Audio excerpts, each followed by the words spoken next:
Cosa significa per una grande azienda farmaceutica multinazionale investire in ricerca, sviluppo e soprattutto in produzione nel nostro paese? Ne parliamo con Patrik Jonsson, General Manager di Lilly Italia.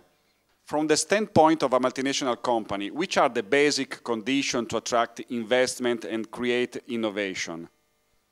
There are certain very important criteria when it comes to compete for investments of both national and multinational companies.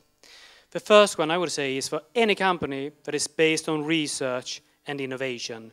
It is to be able to grant respect for intellectual property.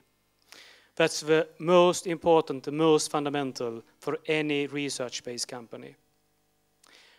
What we're asking for is not one day more, but not one day less either, but the full respect of a patent coverage that any new innovation brings to the market. The second item that is also important is stability. And I think there are several evidence which led to the investment here of Lilly in Italy and in settore, that the stability and the bipartisan agreements really made a difference. And the stability factor is important when you make investments.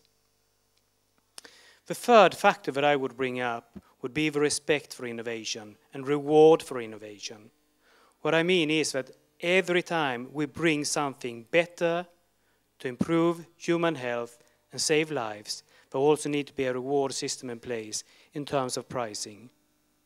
So that's an important component, and I think the most recent decreto that was presented 2 weeks ago really reflects the respect for innovation and to create headroom for innovation, and that's a good sign. Could you briefly describe what Lilly has done and what Lilly is doing in our country to create innovation and to create also occupation? Last year in September, we opened one of the biggest and most modern biotech facilities across Europe, here in Sesto Fiorentino. And this was done in competition with many other countries.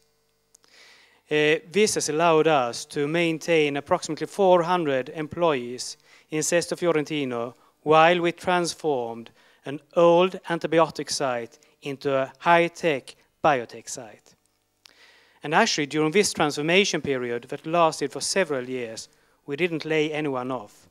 But we took the opportunity, rather than utilizing the Cassa Integrazione, to really develop and train our employees for an even more sophisticated way of production.